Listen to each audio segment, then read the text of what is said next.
유대인의 그 의식주에서 장막과 집, 그러니까 어느 곳에 이제 거주하며 살았는가에 대해서 할 텐데요. 강의 안에는 내용이 지금 이게 없습니다. 그래서 이제 그 요한복음 1장 14절에 보면 말씀이 육신이 되어 우리 가운데 거하심에 할 때 이 거하신다는 말 자체가 장막을 치고 이렇게 함께 계신다 그런 의미예요. 그러니까 광야에서도 그 하나님의 그 상징을 그 하나님의 인주를 상징하는 법궤가 그 성막으로 인해서 장막으로 함께 거하고 있죠. 그런 의미도 함께 거한다는 의미가 될 텐데 예수님께서 이 땅에 오시는 것도 함께 거하시는 그런 의미가 나타나 있다는 거 보시면 되겠고요.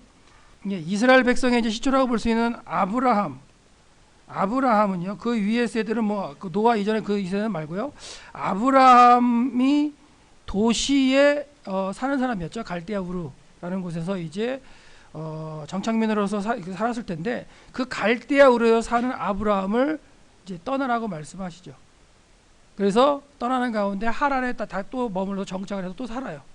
그러다가 또 이제 떠나라에서 약속의 땅으로 이제 들어가는 모습을 볼 수 있는데 그래서 아브라함이 먼저 살았던 갈대아 우르의 모습을 잠깐 보면은요. 갈대아 우르는 그 당시에도 상당히 문명을 누리던 도시였어요. 그래서 교육을 위한 학교가 있었어요. 4,000년 전이죠. 4,000년 전. 그 이전이에요. 예. 아브라함이 2166년 주전 2166년에 태어났다고 그러니까요. 이 시기에 이미 이런 그 상당한 문명을 누리던 도시가 이제 갈대우르인데 법 체계가 있었어요. 법 체계를 통해서 이제 질서를 잡는 사회였고요. 그다음에 사업이 번창해서 경제적 윤택이 유지되는 사회였고, 그다음에 문화, 예술 이런 것들을 갖다가 누리던 도시였는데 주거지도 이렇게 이제 지금 그 발굴되어 있고요. 그다음에 토판 기록도 있고 재미있는 건 하수 시설까지 갖췄다는 거예요. 그 당시에 그만큼 문명의 고도였던 그 도시에 살았던 아브라함을 떠나라고 말씀하시는 거예요.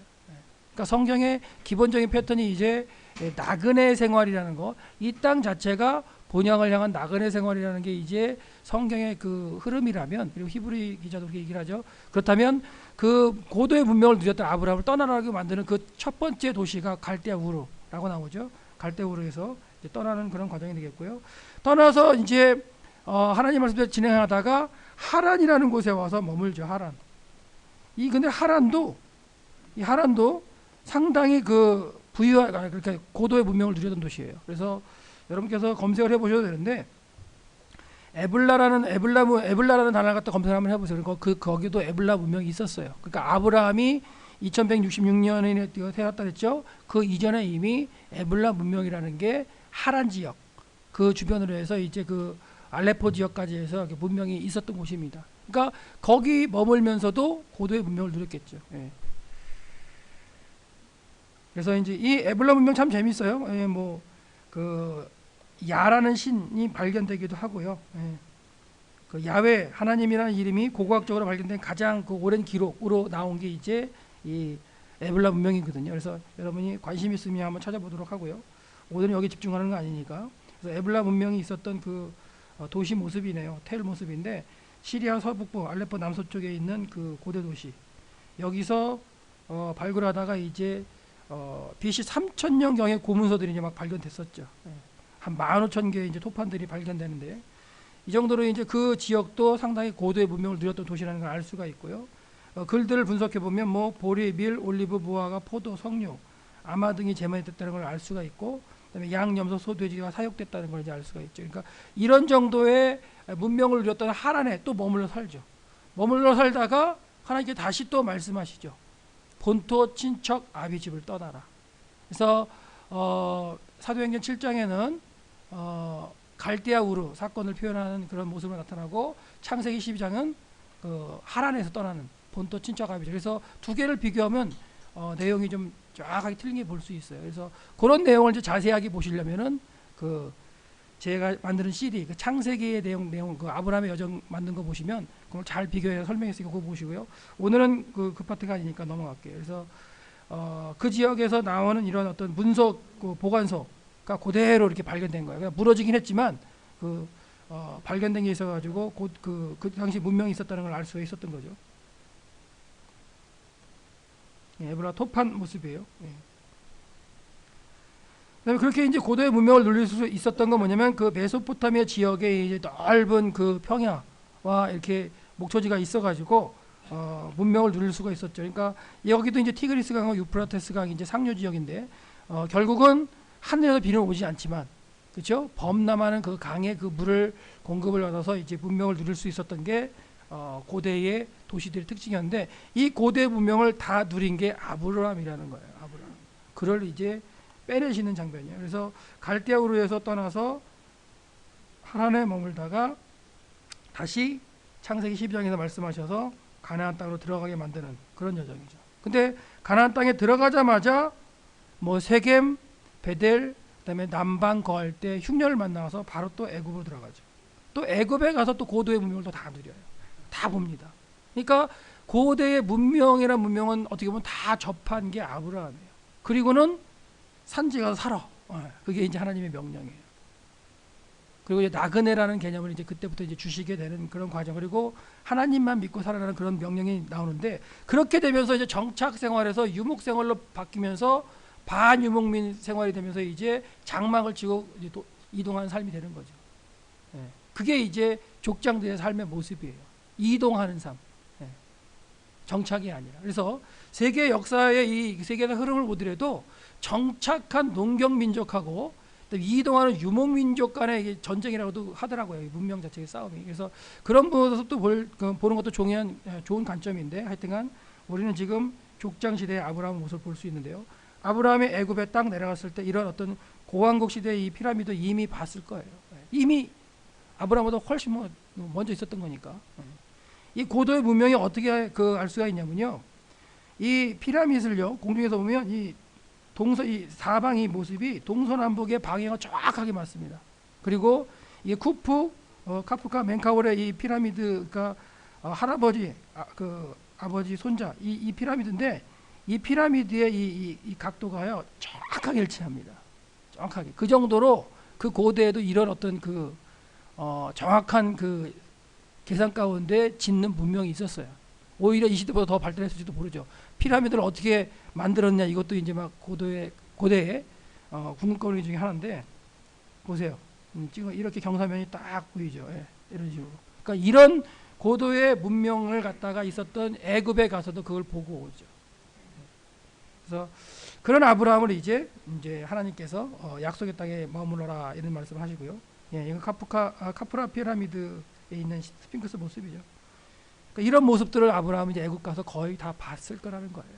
얼마나 머물렀을지 모르겠지만 결국 이렇게 고대의 문명 그 당시에 있는 두 개의 문명을 접한 아브라함을 약속의 땅 가나안 땅 산지 하나님이 함께 하신다는 그 말씀하신 그 산지에 머물게 하시면서 이제 살게끔 하는데 결국 그래서 아브라함으로부터 시작한 족장 시대에는요 장막을 치고 사는 반유목 생활이에요. 완전 유목 생활도 아니고 반유목 생활이라고 보시면 돼요. 그러니까 반이라는 건 뭐냐면 농사도 짓습니다. 농사도 짓긴 짓는데 진짜 농사 짓는 사람처럼 1년 4개월 농사 짓는 게 아니라 목축을 하면서 그냥 평야하게 그 땅이 보이면 씨를 뿌려놓고 또 이렇게 목축을 하다가 어느 정도에 와서 다시 또 그 다음에 와서 걷어가는. 그러니까 진짜 농경을 위해서 그냥 힘쓰는 게 아니라 농경과 이 그 유목을 번갈아가면서 할 수 있는. 그러니까 유목 생활이죠. 완전히 이렇게 떠돌이 생활이라고 보시면 돼요. 그래서 순수 유목민이 아니라 그다음에 또 순수한 정착민이 아니라 계절을 따라 이동하면서 하는 반유목민의 생활을 했다는 걸 볼 수가 있고요. 그다음에 이제 그래서 결국은 팔레스타인 안에서의 그 족장들의 삶의 터전은 산지와 네겝, 유대 산지와 네겝으로 볼 수 있고요. 뭐 세겜까지 친다면 뭐 중앙 산악 지역도 되겠죠. 그러니까 이제 에브라임 지파의 땅도 되겠지만 결국 도시들은 베델, 헤브론, 브엘세바, 브엘라헤로이 이렇게 등장을 하죠. 그래서 아브라함은 주로 많이 지낸 곳이 이제 헤브론이고요. 그다음 이삭은 뭐 헤브론에 살면서 브엘세바에도 살고 브엘라헤로이에도 거하기도 하죠. 브엘라헤로이도 처음 들어보는 지명인가요? 고민 많이 해보세요. 이삭이 결혼하기 전에 브엘라헤로이에서 아비랑 떨어져 살다가 결혼할 때 다시 헤브론에 와서 리브가를 만나는 장면이 나타나요. 그리고 아브라함이 헤브론에서 죽은 다음에 막벨라굴에 그 장사를 지낸 다음에 다시 브엘라이로에 가서 살아요. 그런 것 뭐냐면 그 이삭의 거처가 브엘라이로에 있었었고 거기가 또 이렇게 어떻게 보면 큰 의미를 줄 수 있는 성읍입니다. 그러니까 지명을 생각 없이 읽으면은 그냥 지나가지만 생각을 갖고 읽으면요 그런 것들이 보입니다. 성경 한번 그래서 지명을 따라 성경 한번 쫙 읽어놓으면 그 사건이 어디서 일어난 사건인가 딱 명확하게 되고요. 그러는 가운데 머릿속에 잘 남죠. 한번 해보세요. 그래서 결국 이제 하나님께서 원하시는 건 족장 아브라함을 불러서 그를 통해서 이제 하나님의 신앙을 갖고 사는 나그네의 삶을 갖다가 하나님께서 말씀하고 계시는 걸 볼 수가 있어요. 그래서 족장들은 자기가 나그네라는 걸 갖다 고백을 합니다. 그래서 보면 이 창세기 23장 4절은 이제 사라가 죽었을 때 얘기죠. 죽었을 때 묻을 매장지가 없어가지고 이제 해쪽 속에 가서 이제 얘기를 하는 거죠. 나는 당신들 중에 나그네요. 거류하는 자이니 당신들 중에서 내게 매장할 소유를 주어 나의 죽은 자 사라를 장사하게 해달라. 이런 고백 가운데 이제 나그네는 고백이 나타나고요. 이거 47장 창세기 40장 9절은 야곱이 바로 앞에 가서 고백하는 내용이죠. 얼마 살았냐? 그러니까 내 나그네 길의 세월이 130년이다. 내 그 조상들보다 험악한 세월을 살았다. 이렇게 이제 고백하는 게 이제 야곱이에요. 그래서 더 깊게는 안 들어갑니다. 왜? 지금 신약 파트를 해야 될 거기 때문에 그냥 맨 처음에 이런 어떤 의미 가운데 나그네 생활이 나왔다는 걸 갖다 보여드리기 위해서 보는 거니까요. 그다음에 모세도 그런 고백을 하죠. 그래서 결국은 하나님께서 모세를 통해서 이스라엘 백성 430년 동안 애굽에 살죠. 하나님 400년을 말씀하셨는데 결국은 430년을 살고 나와서 광야에 나왔을 때 하나님이 광야의 백성 이스라엘에게 교육시키는 게 뭐냐? 너희는 나그네를 사랑하라. 전에 너희가 애굽 땅에서 나그네 되었다. 이런 말씀을 하세요. 그래서 나그네를 압제하지 말고 고아와 가부에 대해서 잘 섬겨라. 이런 패턴들이 이제 하나님께서 말씀하시는 거예요. 너희 기억해라. 너희도 나그네다. 결국 그게 어디까지 가요? 너희의 본향은 어디다? 이 땅이 아니라 하늘나라다. 이런 개념으로 가는 거죠. 근데 구약에서는 이제 그 어떤 그 하늘나라 개념까지는 아직 확실하게 등장하지 않는다고 할지라도 이 땅에 살면서 하나님이 신앙의 모습으로 저 본향 땅을 생각하게끔 교육을 하시는 거예요. 삶 가운데. 그런 모습 가운데 이제 나그네로서의 삶의 모습이 나타난다는 거 보시면 되겠고요. 결국 정착이 아닌 나그네의 삶이라는 모습인데요. 히브리서에 보면 이제 그걸 이제 정확하게 표현을 하죠. 그래서 히브리서 11장은 믿음의 장으로 믿음의 사람들이 살아갔던 그런 걸 기록한 장이죠. 이 사람들은 다 믿음을 따라 죽었으며 약속을 받지 못하였으되 그것들을 멀리서 보고 환영하며 땅에서는 외국인과 나그네임을 증언하였으니 정확히 표현하고 있어요. 하나님의 사람들이 이 땅에서 나그네 세월을 살았다는 거예요. 본향을 생각하면서 그들이 이같이 말하는 것은 자기들이 본향을 찾는 자임을 나타냅니다. 그들이 나온 바 본향을 생각하였더라면 돌아갈 기회가 있었으려니와 그들이 이제는 더 나은 본향을 사모하니 곧 하늘에 있는 것이라. 이런 식으로 해가지고 결국 히브리서 저자가 이렇게 신앙인의 삶의 모습 히브리 11장에 등장하는 믿음의 사람들의 생활이 이 땅에서 본향을 향한 나그네 생활이라고 이렇게 정리를 하고 있어요. 그러니까 하나님이 아브라함을 빼내셔가지고 그 땅에 약속의 땅에 살게 하신 것도 이런 개념이 있다는 거죠. 이렇게 보시면 되겠어요. 결국 이제 아브라함, 이삭, 야곱을 통해서 야곱의 12아들을 통해서 번성하게 되는 그런 이스라엘 백성들이 결국은 애굽에서 430년 동안 살죠. 그리고 창세기 15장은요 400년이 돼 있죠. 400년 동안 이제 430년을 변한 거, 뭐 이런 것들도 뭐 연구하면 해결할 수 있는 방법이에요. 제가 이 구절 가지고 이제 논문을 써볼까 지금 고민을 좀 하고 있습니다. 이 구절 가지고 논문 써보고자 하는 것이 한 4가지 정도 되는데 그 중에 하나예요. 결국은 족장시대의 장막을 치는 것은 반유목 생활로 나그네 생활이라는 걸 갖다가 생각하고 신앙의 모습으로 사는 걸 과정을 나타내는데 결국 이제 이스라엘 백성들이 광야 생활을 갖다가 지나서 약속의 땅에 들어와가지고 정착하면서도 거기서도 나그네 생활이라는 걸 인식을 했었어야 돼요. 근데 약속의 땅에 들어와 살면서 정착 생활을 하면서 잊어버리기 시작해요. 그러면서 정착 생활을 하다 보니까 농경 생활에 이제 집착하게 되죠. 농경 생활에 집착하다 보니까 신이 바알을 쫓아가게 돼요. 신을 갖다가. 예. 이런 식으로 되다가 신앙이 변질되면서 하나님이 징계를, 선지자를 보내 징계를 내시고 그 선언하실 때 뭐라 그러냐, 예레미야를 통해서 이런 얘기를 하시죠. 자, 보세요. 여호와께서 이같이 말씀하시기를, 내가 너희를 위하여 내 청년의 때에 인애와 또 내 신혼의 때를 사랑하는, 이게 뭐냐면 어렸었고 그다음에 결혼할 때, 그러니까 하나님과 같이 밀월 여행 이런 개념일 수 있는데 그걸 광야로 얘기를 해요. 씨 뿌리지 못하는 땅, 그 광야에서 나를 따랐다. 너희들이 광야에서 나와 함께 생활하지 않았냐. 여러분, 광야를 자꾸만 기억하게 하죠. 그 광야 생활 자체가 뭐예요? 장막을 치고 다니는 나그네 생활이죠, 사실. 그러는 가운데 내가 너희를 인도했고 그 생활을 갖다가 밀월 여행으로서 기억하게 하는, 그렇게 하면서 막 외치는데 이스라엘 백성들은 받아들이지 못하죠. 이런 게 있고요. 또 한 가지는 이제 아모스도 얘기하죠. 이 아모스는 외침이 이제 북이스라엘에 대한 외침이기도 하겠지만 이게 또 이제 남유다도 적용된다고 볼 수 있는데요. 2장 10절에 보면 이제 북이스라엘에게 외친 게 뭐냐면, 내가 너희를 애굽 땅에서 이끌어내어 40년 동안 광야에서 인도하고, 이렇게 표현하죠. 그리고 아모리 사람들이 사는 이 땅을 너희에게 주었다, 이렇게 하나님 표현하시는 거예요. 그러니까 너희들이 이 땅에 살면서 잊어버리는 것이 있는데 그걸 이제 기억하라고 계속 이제 책망하면서 외치실 때 광야 생활을 기억하게 해요. 유대인의 절기 가운데 광야를 기억하는 것이 장막절이에요. 광야에 장막을 치고 했던 걸 기억하는 절기.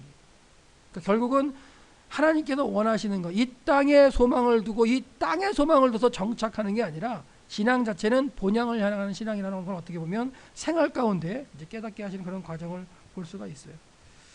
예, 호세아 13장 5절에도 있죠. 광야에서 너를 알았다. 예. 그래서 광야에서의 족장들의 생활, 지금 이거는 베두인들의 모습인데요. 이 정도는 아니었죠. 이거 좀 난 생활이죠. 예. 뭐 여기도 나무도 있고 이러니까 그 쇠붙이도 있고요. 근데 족장들의 삶은 이렇지는 않습니다. 예. 요거는 너무 그 구약 내용이니까 살짝 설명하는데, 창세기 37장은 이건 뭐냐면, 헤브론에 이제 그 야곱과 그 12아들이 헤브론에 이제 머물 때에 양들을 치러 이제 형제들 10명을 세겜으로 보내죠. 왜 세겜으로 오냐면 세겜에 거기 원래 땅도 샀었잖아요. 그리고 사건도 있었지만, 근데 보냈는데 형제들이 세겜에서 양치기를 두려워하죠. 그래서 더 북쪽으로 도단까지 가는 장면이 나오고, 그런 가운데 이제 야곱이 요셉을 보내요. 형들이 잘 있나 보고 와라. 보내죠. 그랬을 때 그 상황에서 팔려가는 장면이 창세기 37장인데, 여기도 이제 배경적으로 본다면 이동하는 헤브론, 세겜, 도단이 이제 이런 배경적 요소가 나타나겠고, 직선거리로 따져도 120km예요. 멀리 가는 거죠. 그 당시에 집에서부터 멀리 나가서, 그러니까 6개월 사이클 가지고 이동하면서 목축을 하는 걸 볼 수가 있고요. 그다음에 이제 장소의 변화를 본다면 헤브론은 고지대예요. 고지대고, 뭐 도단이 뭐 저지대라고 볼 수 있는 지역이기 때문에 이렇게 표현이 되고요. 그다음에 요셉이 그 들어간 웅덩이가 마른 웅덩이였죠. 건기라고 볼 수가 있을 거예요. 그러니까 이런 것 가운데 이제 배경적인 요소로도 이제 그 목축하면서 장막을 지고 이동하는 이런 모습도 볼 수 있다고 생각하시면 돼요. 그래서 지도를 한번 보여드렸어요. 마무리. 헤브론에서 올라가다가 베들레헴, 예루살렘, 올라가다 보면 루스하이, 그다음에 넘어가면 세겜, 더 올라가서 도단까지 올라가죠. 이런 모습들. 장막의 구조는 보통 직사각형 구조이고요. 그다음에 염소털로 만들었다는 거, 그거 생각하시면 되겠고요. 입구에 남자들의 숙소가 있습니다. 응접실로 사용된다고 보시면 되겠고, 그리고 뒤편에 이제 여자들과 아이들의 공간인데, 그냥 그 나누는 걸 뭐냐면 칸막이도 아니에요. 그냥 염소털로 된 천이라고 보시면 돼요. 그래서 결국은 그 남자들의 공간, 그 응접실에 해당하는 그 부분에서 대화하는 걸 그 뒤편에서 사라가 들을 수 있는 게 되는 거겠죠. 보시면 이쪽이 이제 남쪽이라는 것 같고요. 이게 독일어로 돼 있어가지고 이게 북쪽인 것 같고요. 그다음에 이제 여기가 이제 그 들어가면, 앞쪽에 들어가면 남자들의 공간이고, 나눠져서 여자들과 이제 그 아이들 공간이라고 볼 수 있어요. 여기서 이제 대접하는 그 사람들 만나는 그런 과정이 되겠죠. 이런 모습으로 보셔도 될 것 같고요. 예, 장막에 뭐 극기라 구조가 있는데 이런 거는 여러분들이 참고 한번 해보시고. 예, 그다음에 이제 장막을 만들 때 그 하인들이나 가축을 위한 방이 더 이렇게 있는데 따로 만든다기보다도 큰 장막을 이렇게 분할을 해서 쓰는 걸로 보셔야 돼요. 예. 그리고 야곱 같은 경우에는 아내가 둘이 있죠. 아내가 둘이 있고 그다음에 이제 그 첩이라 그래야 돼요. 뭐 아니 첩은 첩이죠. 그다음에 이제 그 종들이 둘이 있기 때문에 야곱의 아내 둘, 그러니까 레아하고 그 라헬은 장막이 따로따로 있었던 것 같아요. 느낌이 이렇게 나타나면. 그래서 여자들을 위한 장막 자체를 따로 두는 경우도 있었다는 거니까 그렇게 보셔도 될 것 같아요.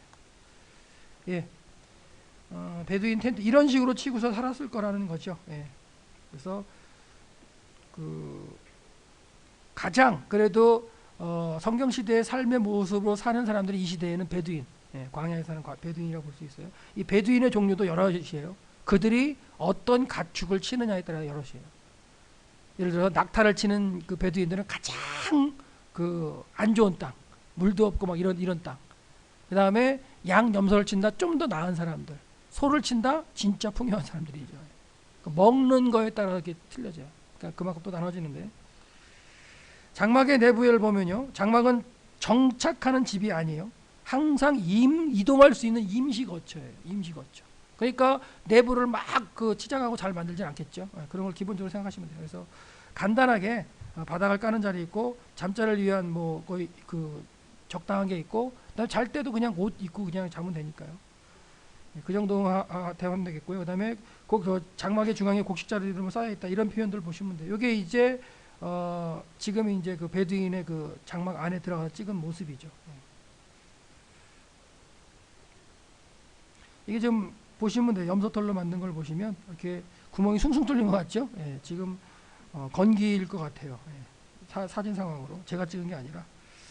예, 장막 내부에 뭐 있는 모습을 볼 수가 있고요. 물병도 걸려 있고 뭐 불을 지피기도 하고요. 이런 형태가 되어 있네요.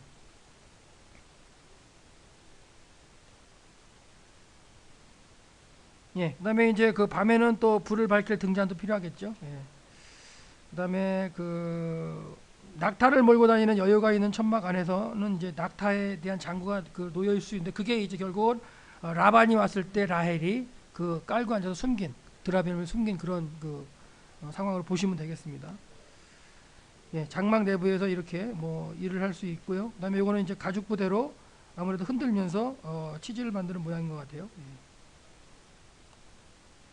그다음에 장막을 확장하는 경우가 있다 그랬는데 장막을 확장하는 경우는 이제 그 신부를 맞아들 때 아들이 만들 때 더 늘리는 개념으로 보시면 돼요. 다 따로 만든다기보다도 확장하는 개념으로. 그래서 결혼한 신랑 신부를 위해서 이제 그 확장하는 걸 볼 수가 있고요. 그다음에 10년 정도 이렇게 걸린다 그래요. 하나를 갖다 완전히 만들려면 그 정도의 양이. 그래서 1년 정도 염소의 가죽을 조각조각 모아 두었다가 그걸로 이제 1년마다 한 번씩 이렇게 덧대 가지고 튼튼하게 만들기도 하고 보수를 하죠. 그리고 전체 큰 걸 만들려고 한다면 10년 정도의 어떤 걸 만들어야 모아야 만들 수 있다고 얘기를 해요. 그 다음에 여기서 보시면 식구가 늘어나면은 이제 그 새 집을 만들어 이렇게 하나 더 짓는 게 아니라 이어서 붙여서 더 늘린다는 개념으로 보셔야 된다는 거. 예, 장막을 확장하고 뭐 하는데 장막과 관련된 일은 다 여자들이 했어요. 재밌죠? 예. 장막에 관련된 일은 다 여자들이 했다는 거. 그러니까 장막을 치고 걷는 일을 여자들이 해요. 염소털이 상당히 무겁습니다. 그리고 상당히 무더도 염소 크잖아요. 크죠? 크고 그렇기 때문에 상당히 무거운데 그 무거운 걸 갖다가 다 여자들이 일했다는 거예요. 그리고 말뚝을 뽑고 말뚝을 또 칠 때도 박기도 하고 줄을 팽팽하게 들려서 이렇게 감기도 하고 이런 걸 다 여자들이 해요. 지난 시간에 우리가 식문화에서 어떻게 했어요? 맷돌로 가루를 갈 때 누가 해요? 여자들이 하죠. 여자들이 하는 일이 상당히 많았고 힘들었어요. 그런 가운데도 물도 길러와야 되죠. 그러니까 여자들이 상당히 힘들었기 때문에 성경에 나오는 현숙한 여인 했을 때 뭐 이쁘고 막 이렇게 뭐 야리야리고 이런 게 아니라 제가 볼 때는 튼튼하고 일 잘하는 여인 이런 여인이지 않을까. 그럴 수밖에 없어요. 생각해 보세요. 상황 자체가 우리나라 조선 시대에만 해더라도 그럴 것 같아요. 여인들이 집에서 20리터짜리 막 물동이를 번쩍번쩍 들고 다니는 그 정도의 여인들 이럴 것 같아요. 그래서 결국은 장막단을 넓히 이런 건 다 했는데, 그래서 줄을 갖다 길게 하고 또 이렇게 말뚝을 견고하게 하고 이런 것들이 다 이제 여인들이 했다는 거. 예. 그럼 재밌는 얘기 하나 해드릴게요. 이것과 관련된 거. 시스라를 죽이는 여인이 누구예요? 예, 야엘이죠. 야엘. 야엘도 이 여인이잖아요. 야엘, 이거 누구는 그런 얘기를 하더라고요. 이 본문 읽으면서 저도 이제 사사기 시간에 같이 한번 얘기를 해봤지만, 야엘은 어떻게 여자가 감히 장군을 그걸 그냥 죽일 수 있냐 이런 얘기를 하는데, 생각해 보세요. 여인이 장막에 있는데 그 장군이 막 도망가서 산지로 와요. 납달아 산지 올라와가지고는 결국은 헤벨의 장막으로 와요. 근데 그 쫓기는 그 장군의 입장에서 가장 숨기 좋은 곳이 어딜까요? 여인이 거처하는 장막이에요. 그러니까 남자들의 공간은 들어가서 응접을 할 수 있지만 그 뒤편의 공간은요, 남편밖에 못 들어가요. 외간 남자가 들어가면 죽겠다는 거예요. 죽여도 할 말이 없는 그러한 그 당시에 문화가 있는 것이. 그러니까 거기는 남편밖에 못 들어가요. 그렇다면 시스라의 생각에 가장 숨기 좋은 곳, 병사들 쫓기는 입장에 숨기 좋은 곳은 아마 여인의 공간이었을 거예요. 근데 결국은 뭐예요? 그 죽을 자리를 자기가 보고 들어가는 거예요. 근데 만약에 거기서 못 들어가게 막았으면 아마 죽였을 거예요. 제가 볼 때 시스라. 근데 서로 안면이 있는 경우는 나오지만, 들어오세요, 누우세요, 피곤하시죠? 예, 요구르트 좀 드세요. 먹인 다음에 주무세요, 피곤하니까. 그 다음에 이제 말뚝을 한 방에 뻑 했는데, 그 무슨 말이냐? 장막을 매번 치고 걷어요. 그죠? 예, 매번 치고 걷는 거라고 생각하시면 돼요. 제가 볼 때는 어떻게 여자가 그렇게 하느냐? 예, 그냥 매번 하는 일. 예, 그냥 말뚝 한번 막자 하고서 이제 그게 결국은 뭐냐? 드보라를 통해서 하나님이 예언하셨죠. 바락, 네가 명예를 그렇게 마지막 결정적인 탄은 누가 한다? 여인이 한다. 근데 그 여인이 그 시세라를 죽이는데, 하나님은 뭐 위대하고 큰 그런 걸 가지고 죽이는 게 아니고요, 평상시 하던 그 방법으로 그냥. 그러니까 성경을 보면은 대부분 다 하나님이 쓰시는 사람들은 평상시에 자기가 하던 그 패턴을 가지고 하지 특별하게 뭐 가지고 하는 모습이 없는 것 같아요. 그냥 평상시에 자기 할 일 잘 하던 거, 그게 가장 잘하는 방법인 것 같아요. 다윗도 그랬고. 예. 그런 모습 가운데 한번 설명을 드렸고요. 장막의 의의를 정의한다면 아까 얘기했지만 일시적인 것이고요, 임시초소라고 생각했어요. 그리고 유대인들은 인생의 죽음 뒤에 영원한 고향을 기다리기 위해서 잠시 머물다 가는 곳으로 생각했다는 거. 그래서 베드로후서에 보면 이런 얘기가 있죠. 내가 이 장막에 있을 동안에 너희를 일깨워 생각하게 함이 옳은 줄로 여기노니. 어떻게 보면 이제 그 육신의 이 거할 때라는 표현일 수 있을 거예요. 육신의 장막이 있을 때 이제 어떤 깨닫게 하는 거. 그래서 결국 유대인은 장막을 보호와 평안과 소망으로 인식했어요. 그래서 장막 안에 머무는 걸 하나님의 보호를 받는다고 생각했다는 거예요. 왜? 그 뜨거운 태양볕 아래 낮에 피할 수 있는 곳, 햇빛 피할 수 있는 거 어디밖에 없어요? 장막밖에 없어요. 우리나라 산처럼 막 이렇게 그늘 있는 곳이 아니기 때문에 그 그늘을 피할 수 있는 곳은 장막이라는 거예요. 그러니까 낮에는 장막 안에 들어가서 그늘로 만들어서 보호를 받는 거. 이게 이제 결국 하나님의 보호라고 생각을 했다고 보셔도 돼요. 그래서 보호와 평안과 소망을 정확하게 느낄 수 있는 곳은 장막이라는 거. 그래서 이제 바울도 이런 어떤 그 말을 갖다가 이제 인용하면서, 바울이 원래 천막 만드는 자죠. 예. 이 그 바울의 고향 그 다소가 진짜 그 염소털로 만든 그 옷감들이 아주 잘 나오는 곳이었어요. 그리고 거기서 만드는 게 군용 텐트. 그 당시에 로마가 이렇게 전쟁을 나갈 때 가장 필요했던 거기 때문에 그런 게 아주 잘 만들어지는 곳이었고 아주 그냥 좋은 곳이었어요. 거기서 장막 만드는 그 기술을 익혔죠. 그래서 고린도나 에베소에서 머물면서 그런 일을 하는 걸 볼 수 있는데, 너무나 장막에서 잘 알았어요, 바울을. 그리고 사람들도 장막에서 잘 알기 때문에 장막을 가지고 설명을 하고 있지요. 예. 하시면서 이제 하나님의 은혜, 예수 그리스도가 그 은혜가 머무는 걸 이제 장막을 표현하면서 같이 함께 머무는 거. 요한도 아까 요한복음 1장 14절에 그렇게 표현했죠. 함께 머무는 거, 함께. 장막을 치고 거주한다는 표현으로 썼어요. 그리고 하나님께서도 이제 예수님께서도 하나님 우편에 이제 안에 계시는 거. 그것도 이제 성막 안에서 이제 같이, 성막이 장막이잖아요. 그래서 같이 머무시는 걸로 이제 설명하고 있고요. 사도요한 아까 말씀드렸고요. 계시록에도 보면 이런 얘기 있죠. 그러므로 그들이 하나님의 보좌 앞에 있고 또 그의 성전에서 밤낮 하나님을 섬김에 보좌에 앉으시니가 그들 위에 장막을 치시리니. 그들 위에 장막을 치시니. 자, 그들 위에 장막을 친다. 어떤 의미일까요? 보호라고 생각하실 수 있잖아요. 여태까지 설명드렸잖아요. 아, 장막을 치는데 그들 위에 말뚝박고 치는 거예요? 그게 아니고, 예. 그들 위에 이제 장막을 침으로 인해서 보호하시는 그런 모습으로서 우리가 이제 연상을 할 수 있죠. 장막을 갖다 이게 공부를 하고 나니까. 그러니까 장막 칠 때 바닥에 뭐 까는 거 별로 없어요. 그냥 땅 위에 그냥 쳐버리는 거예요. 예. 기초공사 뭐 필요 없이. 자, 낮에 장막에서 하늘을 본 모습입니다. 장막 안에서. 뭐처럼 보이세요? 뭐 그냥 별처럼 느끼시면 아주 그냥 좋을 것 같아요. 예.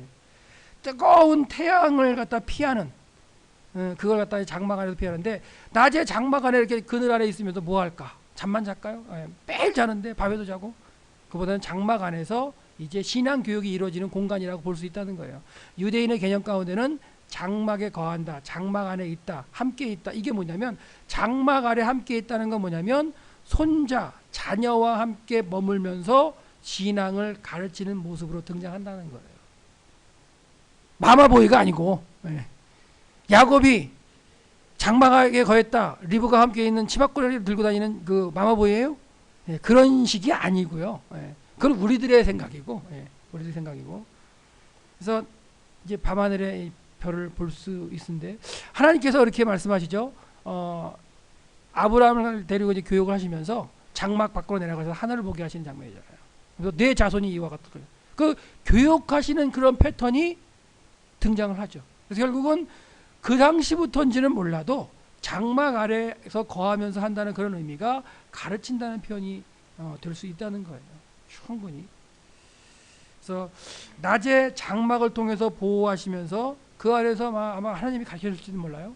그 가운데 이제 밤에 또 데리고 나가 장막 밖으로 나가서 하늘을 봐라, 또 교육하시죠.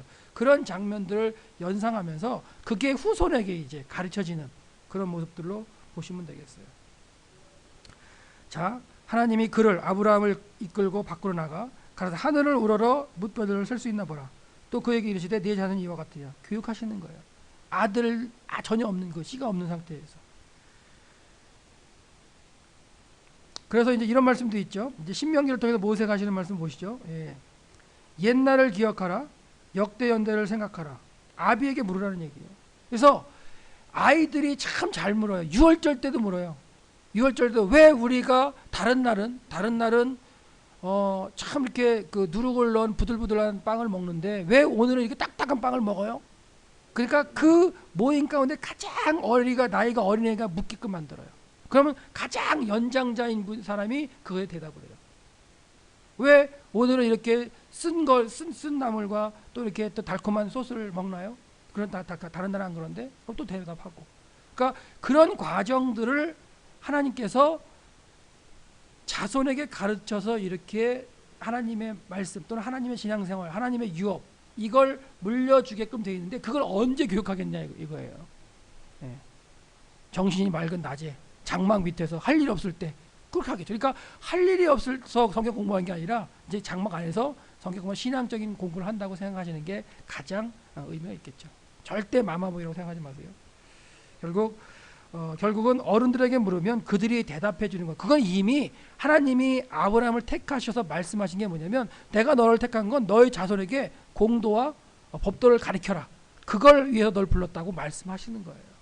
그러니까 이 이후로부터 이제 가르침이 있었다고 보시면 되는데 제가 이제 이 구절 하나 보여드리려고 그래요. 히브리서 11장 믿음의 장인 거기서 보면 믿음으로 저가 이제 아브라함이요 외방에 있는 것 같이 약속의 땅에 우거하여, 그러니까 외방에 있는 것 같이 나그네라는 얘기겠죠. 그러면서 약속의 땅에 우거한다는 것도 잠시 머는 게 우거라는 표현입니다.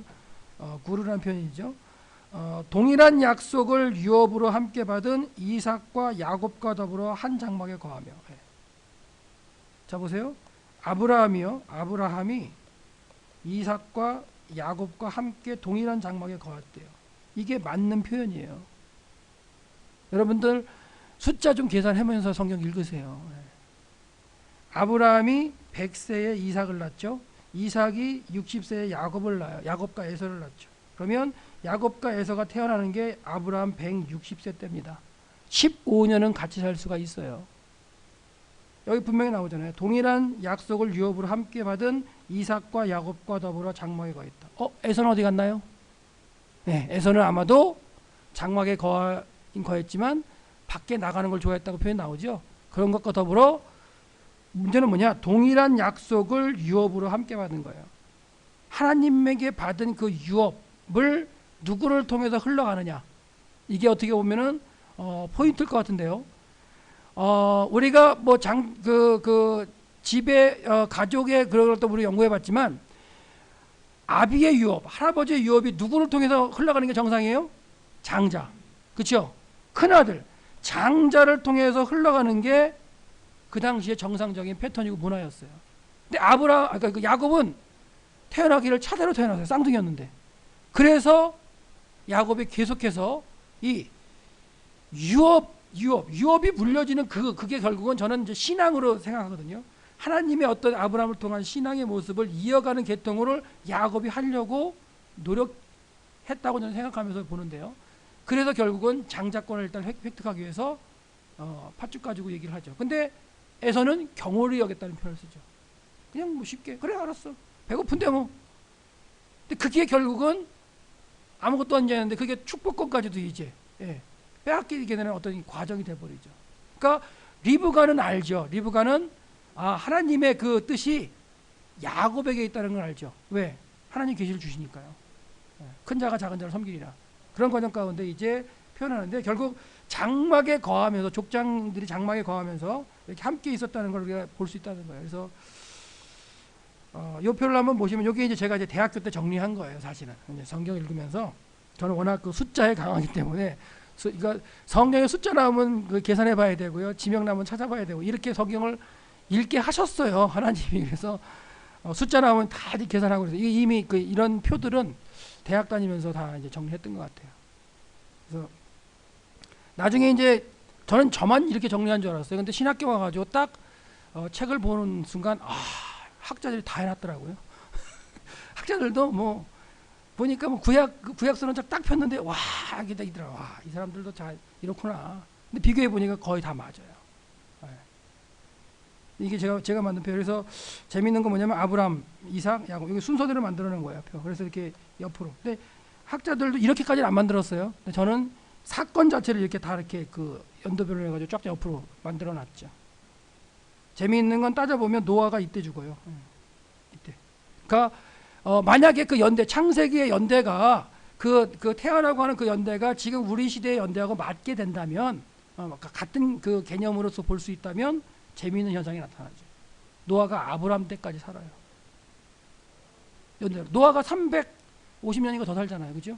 홍수가 있은 후로. 그러니까 이거 연도를 따져서 이렇게 정리하다 보니까 그런 뭐 예를 들어서 아브라함이 이삭과 야곱과 더불어 한 장막에 거했다는 히브리서 11장 말씀을 이렇게 당연히 유추할 수 있죠. 15년 정도. 그럼 보세요. 15년 정도를 같이 살았는데 지난 시간에 우리 배웠지만 몇 세 정도부터 교육을 한다고요? 한 5, 6세부터 교육한다고 치면 5, 6세부터 교육한다면 한 10년 정도는 교육할 수 있잖아요. 10년 정도는 교육할 수 있어요. 그러면 이런 게 나오죠. 뭐냐? 이스라엘에서 아니면 그 고대의 그 유대인들이 가르칠 때 가장 나이 많은 사람들이 가르치게 돼 있고요. 어떻게 보면 그리고 그래서 시편에 보면 이런 얘기가 나오죠. 백발 앞에 일어서라는 거. 그런 의미가 왜 그러냐면 고대에 가장 정보가 많은 사람이 누굴까요? 나이 많은 사람이에요. 고대에는 정보나 아니면은 이런 어떤 그 지식이 많은 사람이 나이 많은 사람입니다. 그러니까 그 사람들한테 집중할 수밖에 없어요. 근데 이 시대에 정보가 누구한테 받나요? 요즘 애들은 네이버한테서 받아요. 네이버 검색하면 딱 나오죠. 그러니까 그래서 아마 어떻게 보면 이제 공경하는 거 이런 것들을 어른들 갖다가 안 하는지도 모르겠는데 그 당시는 어른들의 대우를 받을 수밖에 없는 게 뭐냐면 신학이고 지식이 다 그분들한테 나오니까. 그러니까 어른들한테 물어라, 아비들한테 물어라, 그들이 가르쳐. 이게 이제 성경적인 패턴이에요. 그렇다면 교회에서도 마찬가지인 것 같아요. 나이가 드신 권사님이나 장로님들 이미 신앙을 다 하신 연륜이 계신 분들 그분들을 통해서 신앙이 가르쳐지지 않으면 힘들죠. 그분들이 막 대접만 받으려고 하는 그런 것보다는 본인들이 하나님과 느꼈던 생활 가운데 신앙을 전수를 해야 정상인데 성경적으로 본다면 그렇지 못하는 모습을 볼 수 있죠. 그럼 언제까지 해야 되느냐? 계산해 드리잖아요. 아브라함이 175세까지 살았잖아요. 그죠? 네, 175세. 175세까지 살면서 160세부터 그 이후도 계속 어떻게 보면 가르쳤다고 볼 수 있잖아요. 그렇다면 교회의 어른들이신 그분들이 어떻게 신앙을 물려주고 전수해 줄 것이냐. 결국 그 신앙의 전수가 기독교의 미래고, 그렇죠? 우리 교회의 미래잖아요. 그래서 이런 부분을 본다면 성경적으로 접근하는 게 진짜 맞는 것 같아요. 지금 찬밥이 될 수밖에 없는 그런 상황이 서로가 만드는 것 같아요. 서로가. 그래서 성경적으로 본다면 나이 드신 분들에 의해서 교육이 되는 게 이제 정상인 것 같다는. 그래서 아브라함이 이렇게 교육을 하는 모습을 볼 수 있어요. 그래서 더불어 장막에 거했다는 그 표현을 뭐냐면 그냥 마마보이 어머니 밑에서 자란 그게 아니라 신앙의 유업을 물려받는 사람으로서 신앙을 전수받는 그런 의미로 볼 수 있다는 거예요. 그리고 유대인의 개념 가운데 장막에 거했다는 그런 표현들이 신앙의 교육받는 곳으로서의 장소로 이제 동의가 되는 거죠. 결국 히브리서의 강조점은 이제 3대가 동일한 약속을 받은 3대 아브라함, 이삭, 야곱에서는 빠졌어요. 3대가 머물렀다, 함께 거했다, 약속의 땅에 우거했다, 장막 밑에 나그네 생활했다. 이걸 강조하고 있죠. 그래서 창세기로 돌아가 보면 창세기 본문도 원어로 보면 에서는 익숙한 사냥이고 들 사람이었고요. 야곱은 종용한 사람이라는 표현돼요. 종용이 무슨 뜻인지 참 이거 힘든데 원어로 이렇게 보면 이제 탐 이런 단어를 쓰죠. 그래서 건실하고 착실한 이런 의미예요. 그래서 조용하고 이런 느낌으로 다가오는 그런 의미가 아니고 건실하고 착실한 그런 모습을 볼 수 있고요. 야곱이 매진하는 건 뭐냐면 동일한 약속으로 유업을 받는 거.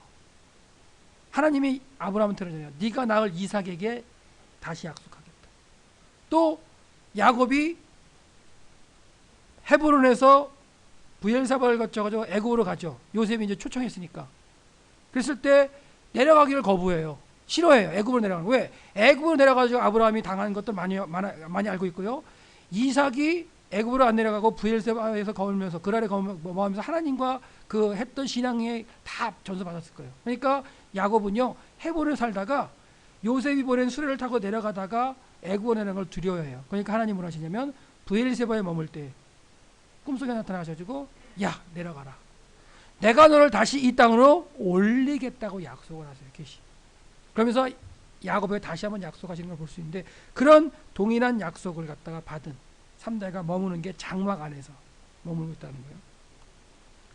그래서 결국 장막 안에 거했다는 표현 자체가 계속 반복되는 것 같지만 남자답지 못하다 이런 표현은 아닌 게 확실하다는 걸 생각하시면 되겠어요. 이제 장막에 대한 부분들이 이제 바울 설교에서도 이렇게 나오죠.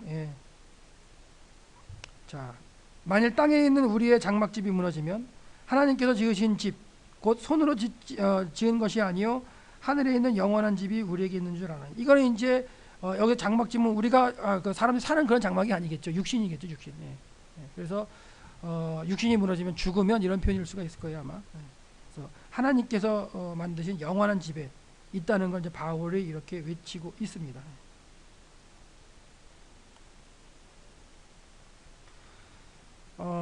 이게 이제 그 족장들을 통해서 또는 광야 생활을 통해서 하나님께서 주신 나그네 생활, 장막을 짓고 사는 생활, 임시 거처 이거였는데 약속의 땅에 들어가서 이제 그들이 삶의 패턴에서 이제 정착 생활을 하게 된다는 거예요.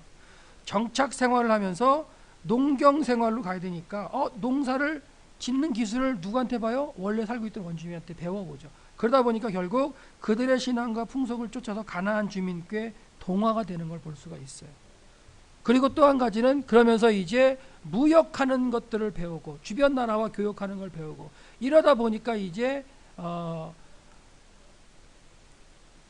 도시에 집에 거하면서 아주 그냥 화려하게 만드는 그런 모습을 볼 수가 있는데 아모스 3장 15절 말씀해봐도 이것도 이제 북이스라엘에 있는 경고죠. 여로보암 2세 때, 여로보암 그 2세 때 그 상당히 부강하게 되죠. 이제 우시아 때인데요, 남쪽은.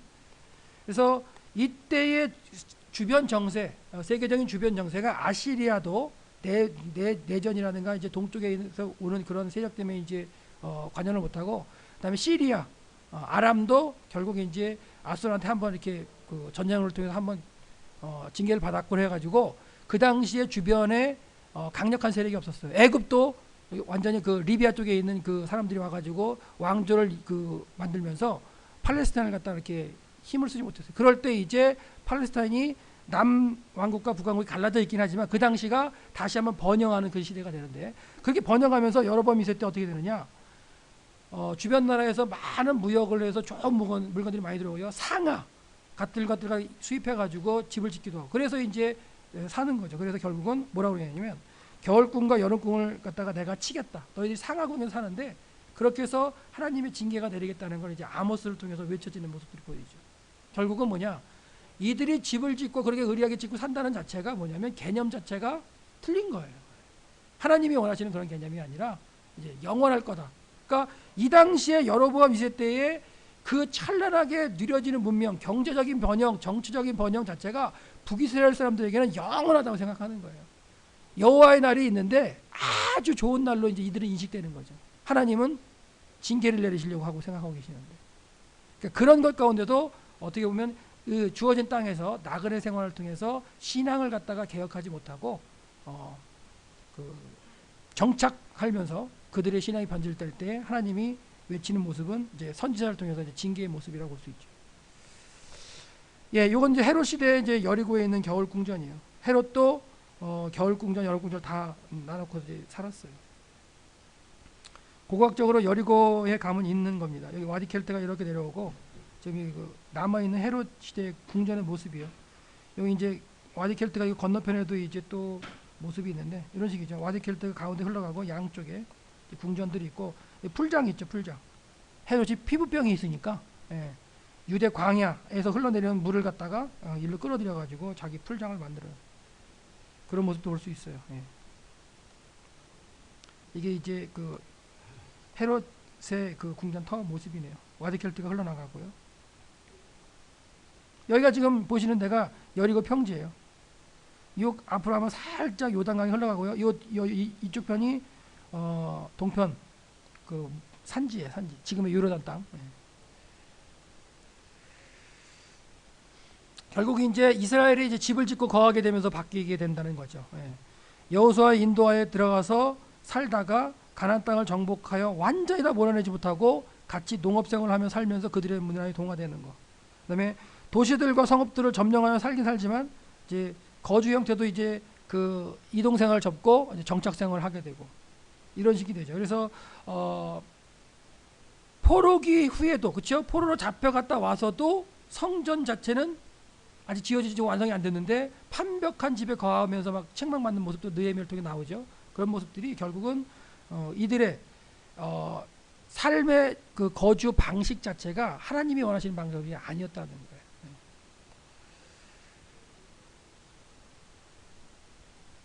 처음에 이제 집을 지을 때는요, 그냥 휴식처의 개념이었어요. 그러니까 식사를 하고 잠만 자는 장소로 생각했어요. 처음에는. 근데 이제 이게 생활에 지나면서 이제 치장하게 되고 이러다 보니까 집에 대한 가치를 두게 되는 거죠. 어떻게 보면. 결국은 시대가 진행되고 경제가 나아지고 돈이 많아지면서 삶 자체는 정착의 모양이 되고요, 투자하게 되고, 투자하다 보니까 뭐가 돼요? 이제 떠나기 싫고, 이런 거 아닌가요? 이게 이 땅에 사는 사람들의 모습이 대부분 그렇죠. 근데 하나님께서 신앙을 사는 건 그게 아니라고 지금 말씀하시네요. 야, 좋은데 저 위에 있어. 땅에다 두지 마. 이런 말씀을 계속 하고 계시고, 예수님도 마찬가지고요.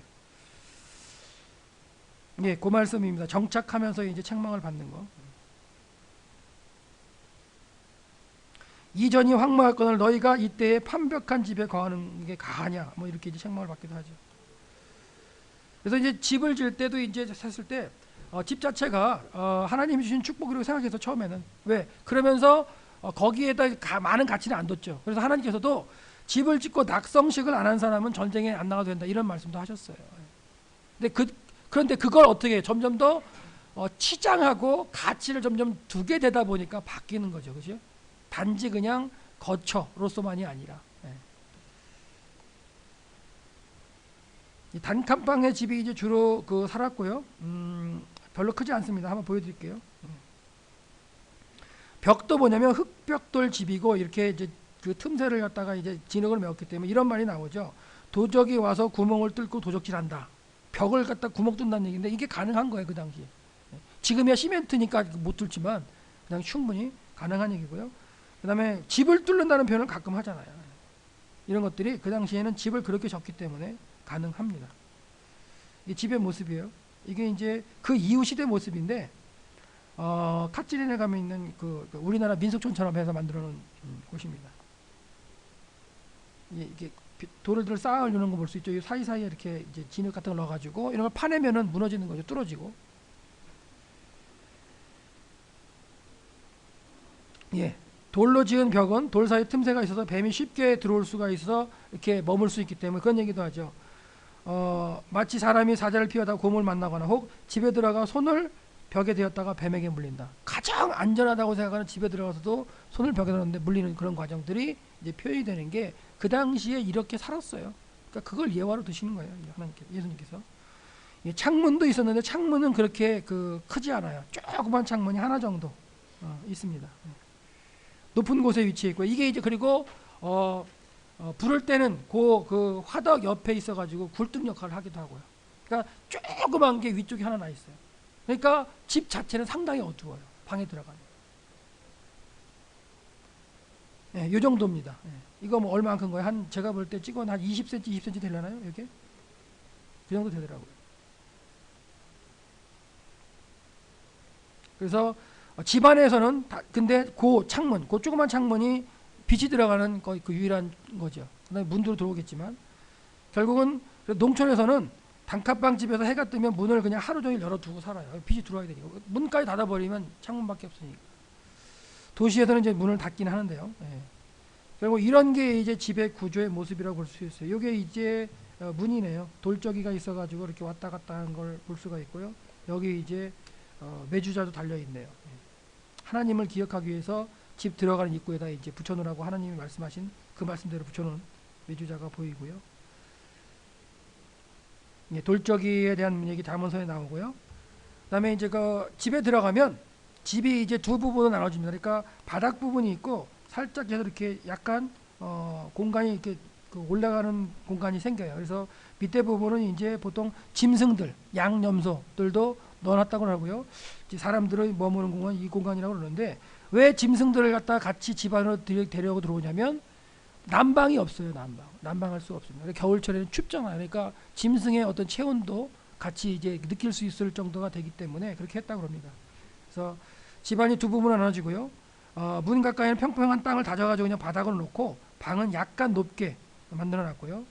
그다음에 방의 안쪽 높은 곳은 가족들이 식사나 모임을 하는 곳이고 불 피워서 난방을 하거나 아니면 잠잘 때 짐승들을 안에 넣어서 재우는 거는 이제 낮은 부분이 되겠죠. 이건 집의 높은 부분이에요. 칼진에 있는 집에 가서 제가 하나 찍은 건데요. 네, 높은 부분이고 그 부분으로 올라갈 때 사다리를 타고 올라가죠. 이게 이 안에 들어가서 아까 찍은 거고요. 밑에는 이제 바닥의 모습이고요. 네. 그리고 일로 뒤로 나가면 또 지붕이랑 연결돼요. 네, 집 안의 낮은 부분의 모습이고요. 네, 불을 피우는 화덕이 있네요. 네. 화덕이 있고요. 네, 지금 그 설명을 드렸습니다. 그러니까 이렇게 집 자체가 어둡기 때문에 어둡기 때문에 빛이 안 들어오니까 낮에 계속해서 불을 켜놔요. 불을 안 끕니다. 거의 안 끄는 게 이제 그들의 문화고요. 그 다음에 이제 이런 것도 있을 수 있죠. 드라크마를 잊어버린 여인이 등글적을 막 찾는 모습은 집 자체가 어두워서 그래요. 네. 어두워서 어디다 떨어진지를 모르니까 이제 계속 찾을 수밖에 없는 그런 상황이 될 수가 있다고 보시면 되겠어요. 예, 등잔불입니다. 여기다가 이제 그 올리브유를 집어넣고 심지를 넣어서 태우게 되겠죠. 이 등잔불을 갖다가 낮에도 계속 켜놨어요. 어두우니까. 집안에 만약에 머문다면. 그리고 그 어느 집에 불이 안 켜져 있다. 이거는 사람이 안 사는 집이나 아니면 뭐 초상을 당한 집, 하여튼간 슬픔이 있는 집이라고 인식이 되는 그런 것들이 이제 어두운 집이에요. 그래서 당시에 등불을 붙이는 게 아마 어려웠을 것 같아요. 그쵸? 상당히 어려웠을 것 같아요. 그래서 잠언서에도 보면 있죠. 밤에 뭐 불을 끄지 않는다는 표현을 하는데 거의 불을 끄지 않고 지내는 거. 그래서 밤에 옆집에 놀러 간다. 내가 등불을 들고 갑니다. 들고 가서 그 집에 들어가면 불이 켜 있는데도 같이 켜놔요. 그만큼 불을 안 꺼요. 그걸 다시 들고 와요. 그러니까 불 자체를 끄는 걸 자체를 싫어해요. 왜? 빛은 진리고 좋은 거고 어둠은 악이고 귀신이고 나쁜 거라고 생각했기 때문에 안 끄는 게 그들의 문화였어요. 그게 이제 이분법적 사고의 이제 유대인의 모습인데 그 중에 하나가 이제 불을 끄지 않는 문화가 있어요. 벽에다가 불을 켜서 이렇게 올려놓는 모습이 있죠. 진흙벽에.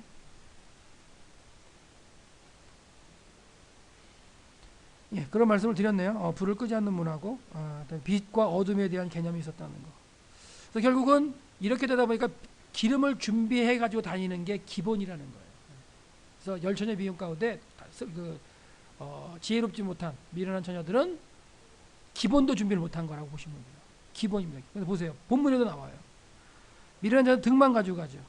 근데 슬기로운 사람은 그릇에 모두 가져 기름을 담아서 함께 가져가요. 이게 기본인 거예요.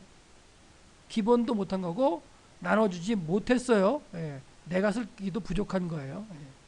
그러니까 이게 이제 그들의 등불을 켜고 사는 문화의 자체가 이제 잔치 문화에도 있는 거예요. 그러니까 너랑 나랑 둘이 나눠 쓰기 부족해. 예. 지금 있는 것 같지만 그릇에 있지만 그게 나눠 쓰기 부족하다는 거예요. 왜? 콘센트를 켜야 되는데 사와라. 그러니까 잔치 자리에 포도주가 떨어지는 것도 이게 그냥 불명예스러운 거지만 예, 들어가는 사람들이 기름 떨어져가지고 불도 꺼져가는 것도 이것도 지혜롭지 못한 거예요. 이런 부분 가운데 이제 우리가 빛과 어둠에 대한 거, 그들이 어떻게 빛에 대해서 이제 집중했는가 볼 수가 있고요. 계시록에도 보면 이런 물이 나오죠. 다시는 밤이 없겠고 등불과 햇빛이 쓸데없어. 이건 이제 그 땅에서의 모습이겠죠. 하늘나라의 모습. 하나님께서 그들에게 비추심이라 세세무궁토록. 그러니까 이런 과정 가운데 세세무궁토록 비춰지는 이런 모습들을 이 땅에 살면서 나그네 삶 가운데도 그들이 그렇게 지켜가면서 생활 가운데 느끼는 거예요. 그러니까 불 끄는 게 습관화 안 되는 나라. 그러니까 불을 켜두는 거, 그게 항상 밝은 거, 빛, 이게 있었던 게 이제 그 당시 문화라고 보시면 돼요. 지붕 개념은 이제 이렇게 평평하죠. 지붕이요. 예, 지붕 이제 집안에 우리가 여기 보시면 지붕에 사람들이 많은 일 하잖아요. 이 그림만 봐도 알잖아요. 그러니까 지붕 자체가 엄청나게 많은 일들이 벌어지는 곳이라는 거.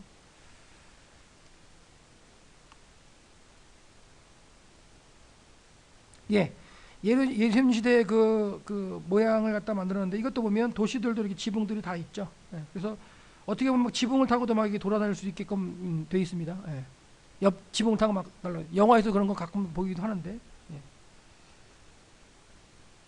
예, 지붕의 다양한 용도, 겨울 여름철에 잠자리도 쓰이고요. 곡식을 말리는 장소가 되기도 하고요. 공지상을 알리는 곳이기도 해요. 공지상, 높은 곳에 가서 나팔을 불고 이제 외치는 그런 장면들이 지붕의 용도예요. 지붕의 용도를 여러분 잘 보셔야 되고요. 예, 이런 부분들 보면 지붕에 다 하잖아요. 단칸방 집이더라도 지붕에 올라가는 사다리가 다 있어가지고 다 지붕이 활용한다고요.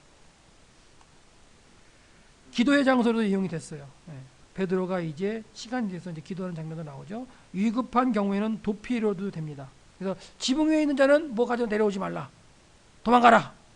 예, 그런 표현들도 이제 몇 가지로 이제 해석할 수 있는데 아마도 그냥 그 집 안으로 내려가지 말고 집 밖으로 내려가는 계단도 있기도 하고요. 지붕을 통해서도 좀 피할 수도 있는 것고. 그러니까 그만큼 재난이 급박하다는 표현이 될 수 있어요. 재물을 가지고 내려가지 말라, 그런 표현들. 예, 지붕을 만드는 과정을 잠깐 보여드리면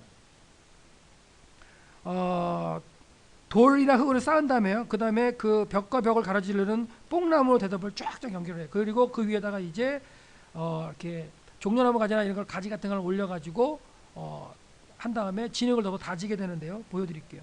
이렇게 지금 지붕이 뚫려 있는 것 같지만 여기에다 이렇게 이제 뽕나무 가지를 연결을 하면 돼요. 이렇게 대들보 연결했죠. 그리고 이렇게 가지들을 잔가지를 넣은 다음에 이 위에다가 진흙이나 이렇게 해가지고 흙을 넣고 누르면 되죠.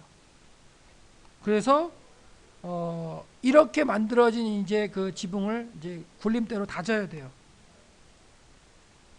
그래서 지붕에 보면 이렇게 잡초도 이렇게 막 나죠. 네, 이런 식이 되죠. 그러니까 이런 잡초가 나가지고 이렇게 잡초가 나가기도 하고 이제 비가 와가지고 이렇게 뭐랄까 단단해지지 않으면 다시 단단하게 만들기 위해서 이렇게 굴렁쇠, 이 지붕에 있는 거 찍은 거예요.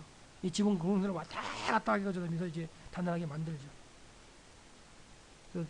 여기 오시면 시편 29편 6절에 저희는 지붕의 풀과 같을지다. 이런 표현들을 갖다가 이제 이해할 수 있어요. 그러니까 지붕에 있는 이 풀들은 금방 이제 말라가지고 죽을 수밖에 없겠죠. 예. 그런 표현들을 지금 하고 있어요. 예.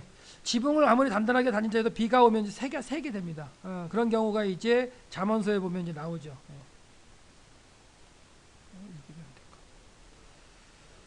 그 다음에 이제 예수님께서 말씀하신 것 중에 지붕이 이제 나오긴 하죠. 이렇게 집안에 있는 물건을 가지러 내려가지 마라. 그리고 중풍병자를 갖다 누운 그 상을 내릴 때 그런 장면도 나오기도 하고요. 네, 이제 그 가정의 모습입니다. 이건 지난번에도 한번 보여드렸던 것 같아요. 결국은 이제 광야 생활 자체가 결국은 아까 말씀드렸처럼 나그네요 장막을 치고 사는 하나님과의 밀월 여행 그런 관계 가운데 나왔는데 그게 이스라엘 백성들이 결국은 지켜지지 못했다는 거. 그래서 장막 생활과 신앙으로 본다면 장막은 유목민의 그 거처로서 오늘날에 이렇게 우리가 영구적으로 사는 집 개념이 아니라 일시적으로 사는 그런 개념이었다는 거예요. 그래서 이스라엘 백성들의 선조들은 약속의 땅에서 장막을 중심으로 해서 이제 살았던 순례자들이라는 걸 한번 생각해 보시면 되겠어요. 그래서 히브리서의 결론을 가지고 우리가 이제 보면 되겠는데 아브라함과 이삭과 야곱이 동일한 유업을 가지고 나그네 생활을 하면서 장막에 거했다는 그런 표현. 이게 우리의 신앙의 모습이어야 된다고 생각합니다. 왜 그러냐면 성경이 이렇게 얘기하고 있기 때문에 내가 집을 사가지고 살고 있지만은 그게 내가 영원한 거처가 아니라 우리가 가야 할 하늘나라 영원한 본향이 있는 그것 가운데 이 땅에서의 사는 그 생활 자체가 나그네 세월이라는 걸 갖다가 강조하기 위해서 장막, 나그네, 그렇죠? 이런 것들을 갖다가 말씀하고 계십니다.